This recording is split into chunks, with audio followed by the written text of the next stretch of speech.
पतिव्रता का हमारा देश है, उल्टाओं का नहीं है। अगर अब मैं इस पर आपसे हो सकता है कि इस पर कुछ जगह पर मैं आपसे सहमत ना हुई हूं, लेकिन वो बात नहीं है। बात यह है कि उन्होंने अगर पूरी जिंदगी बिता दी, ऐसे बिता दी जिन्होंने शायद अपने पति से कभी खुलकर बात भी नहीं की होगी। पहले की महिलाएं तो आपने भी अपनी दादी को देखा होगा, हमने भी देखा होगा, कितने लाज शर्म में रहा करती थी, घर परिवार बहुत बड़ा होता था।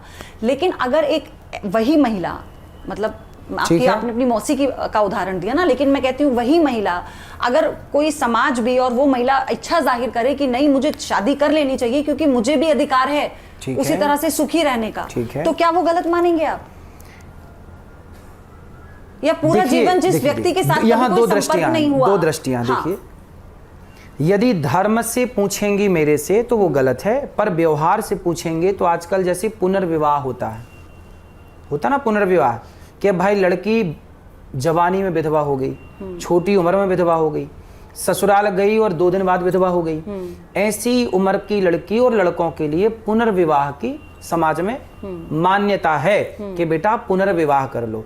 पर ये सामाजिक मान्यता, मैं इसे गलत नहीं कह रहा हूं, आप पुनर्विवाह कर लीजिए, सामाजिक मान्यता है, लेकिन जब आप इसे धर्म से फिर पूछेंगे तो धर्म इसकी इजाजत नहीं देगा। तो धर्म को यदि आपको फॉलो करना है तो धर्म तो इजाजत नहीं देता, पर समाज इजाजत देती है कि भाई ये लड़की सारी जिंदगी कैसे रहेगी या ये लड़का सारी जिंदगी कैसे रहेगा, तो करा दो विवाह। तो ये समाज का आचरण हुआ, तो अच्छा आचरण हुआ। तो 2 पक्ष हो गए ना बहन। समझो, यदि आप सामाजिक इन बातों को कह रही हैं तब तो सामाजिक हिसाब से ठीक है, पर धर्म के हिसाब से पूछ रही हैं तो अभी भी गलत है।